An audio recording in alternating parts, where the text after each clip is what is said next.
What's going on, everybody? Super Span here. First and foremost, I want to apologize for the potential bad sound quality we got coming in. I don't have an adapter for my microphone just yet, but I promise that it'll be coming shortly. But I wanted to make a bit of a longer video today because, as you all know, trade rumors in the NBA are heating up, and once again, my beloved Chicago Bulls are at the center of attention. Now, a lot of people expect the front office to actually do something this year, whether it's trade Zach Lavine, Nikola Vucevic, maybe even Patrick Williams, or a name I've been hearing lately is Kobe White. Now, there are more rumors this year than there have been in previous seasons, and we all know how those seasons have gone. The trade deadlines came and went, and nothing happened. But the reason that this seems a little different this time around is because we obviously don't have DeMar DeRozan anymore, as he was in the offseason signed and traded to the Sacramento Kings.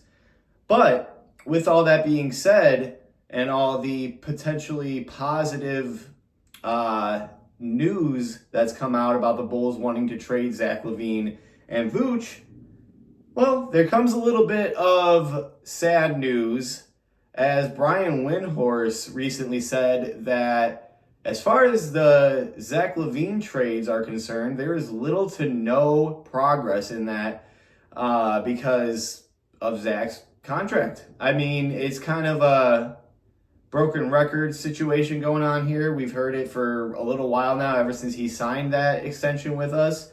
But look, it's a lot harder now because of the new CBA, and I just don't know if there are a lot of teams out there, if any, that are willing to take on such a large contract, let alone do they have the contracts in their own organizations that they could trade to Chicago Bulls to match that enormous Zach Lavine contract.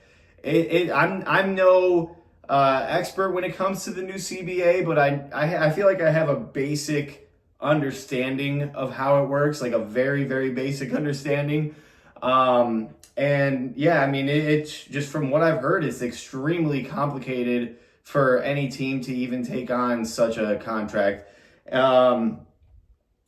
Now, I mean, obviously Zach's been playing pretty well. He's been the same old Zach, super efficient scoring, mediocre defense, and turnovers. I mean, that's one of the issues that have plagued him for a while now. But regardless, his play has been good, and I truly believe that a contending team would benefit tremendously from having him on their roster. But again, how are they going to do that? I have no idea. Could Detroit potentially trade for him again? Not that they're a contender. Let me back up just a little bit there. Obviously, they are not a contender, but as you all know, last year, the Pistons and the Bulls reportedly almost agreed on a trade before Zach Lavine ended up opting for season-ending surgery. So, I mean, who knows what's going to go on this time around. I haven't heard much promising news as far as the Zach Lavine trade rumors are concerned. Obviously, the Bulls and Zach Lavine are willing to part ways, which... Let me talk about Zach Lavine handling this situation for a little bit now. I respect him tremendously for how he's acted during all of this. He hasn't come out publicly and said anything negative about the Bulls. Matter of fact, I don't know if you guys saw this. It was about a week or two ago. Somebody in the stands at one of the away games, or it could have been at a home game, I don't know. But they were saying, "Oh, Zach, where are you getting traded to? Los Angeles or blah, blah, blah." And Zach said, "Oh, I signed here, didn't I? I love Chicago." Now, obviously, we don't expect Zach to come out and say, "Oh, I don't know. I just hope I get out of here." But there are a lot of stars in recent history that have been very public with their distaste for the franchises that they've been with. Zach LaVine's not one of those guys. He's not going to be one of those guys that comes out and says, yeah, I'm fed up with Billy Donovan. I'm fed up with AK in the front office, XYZ, whatever. He's been a true professional this whole time. And that is something that you really don't see all too often, especially when it comes to these trade rumors. Now, Zach has never officially demanded a trade or requested a trade. It was more so just last year. The people in his camp went to the Bulls front office and said, hey, look, if you guys want to trade him, go ahead and trade him. It's not an official request, but it's more so implied, I guess. I don't know. But I am hoping for a Zach trade. As much as I love him, I've been a Zach apologist for years now. But it's clearly time to move on. We are still a play-in team. As of right now, we are 9th in the Eastern Conference, sitting at, I believe, 11-15 at the moment. And we have an easy game against Toronto tonight. Well, knock on wood, I don't even know what to say, in terms of, I want the Bulls to win. I want them to develop their young players. But it's just such a weird situation because, you don't want to be in the play-in again.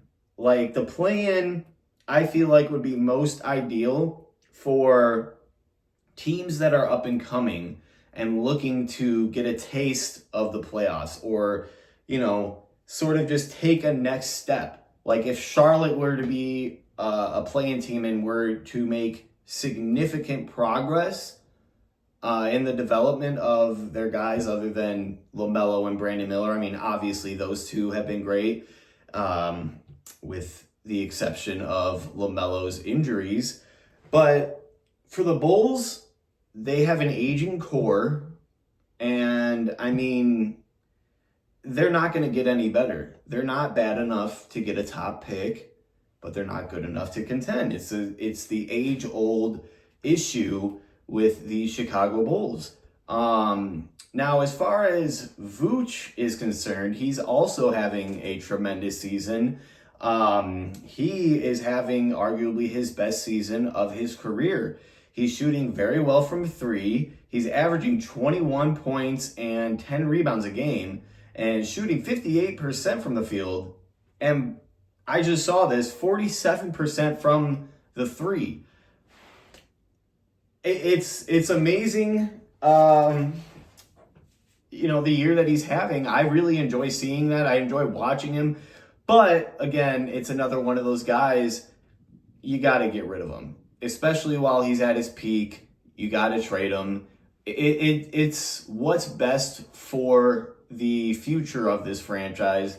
Now, I was listening to the CHGO podcast. Shout out to them. They are amazing. Not that they need my shout out, but they are an incredible podcast.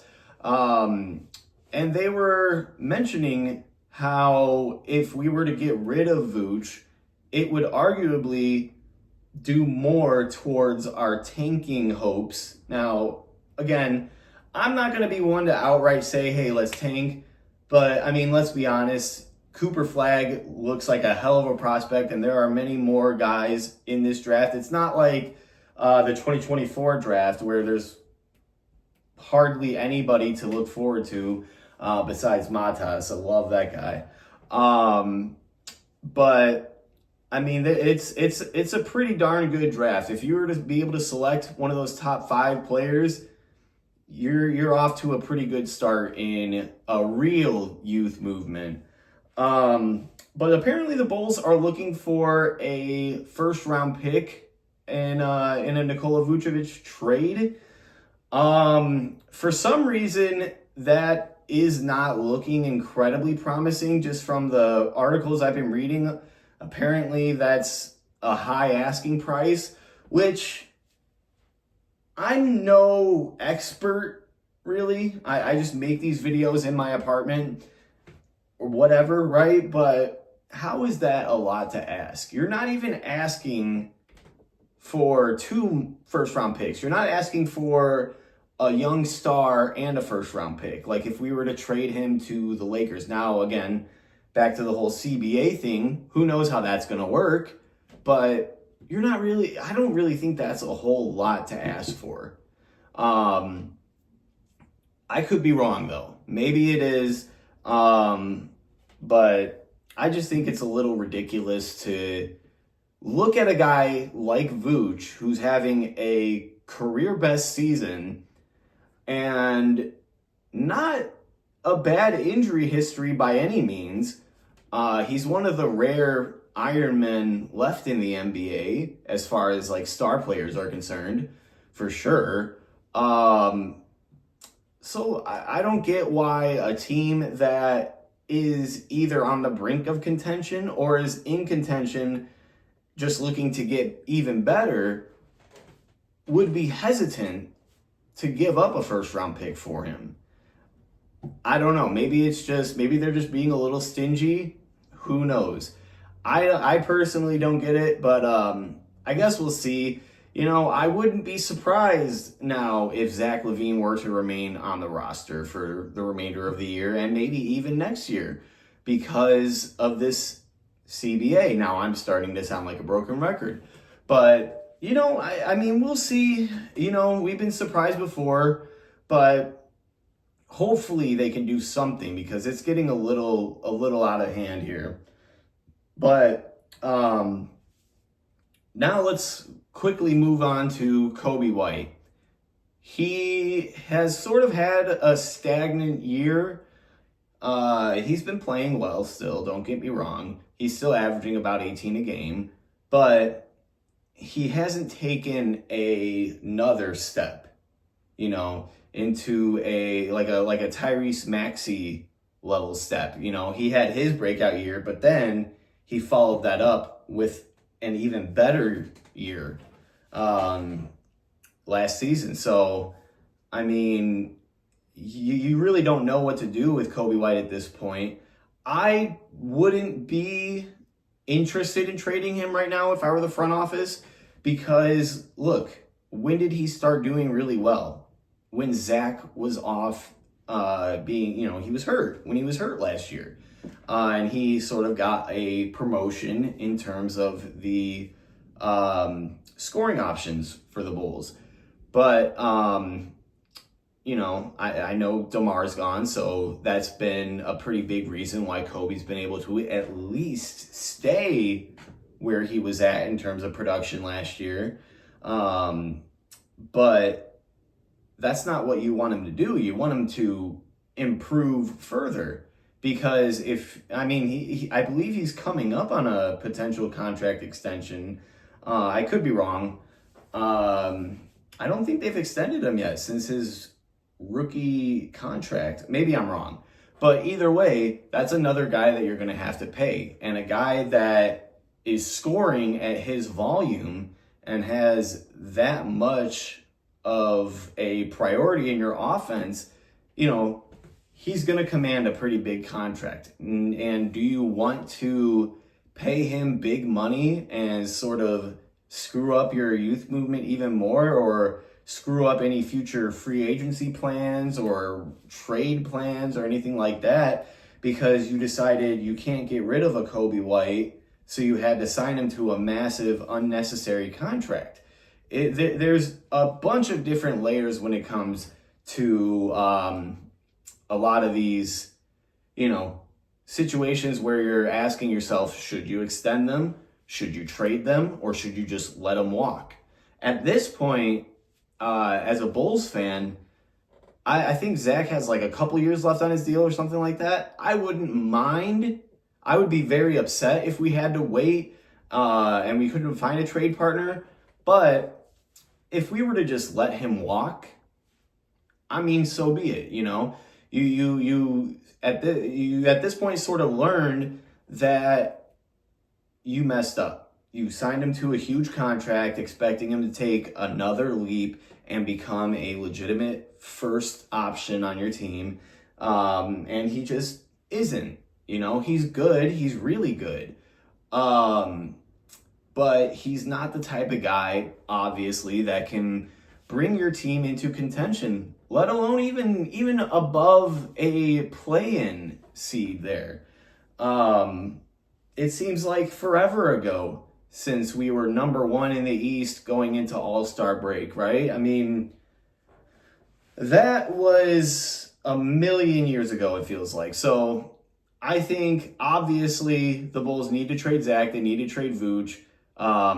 Preaching to the choir here, I know, Bulls fans, but I don't know. It doesn't seem like there are a lot of teams lining up to trade for Zach because of that contract. It is not a play issue. It's just an issue with his contract in the CBA. So, I mean, I guess we'll see. Hopefully in the coming month and a half, a little bit more positive updates, or maybe even a trade comes up there, but who knows? I guess we're going to have to see. But anyways, guys, I really appreciate you watching this, and yeah, I will see you guys next time.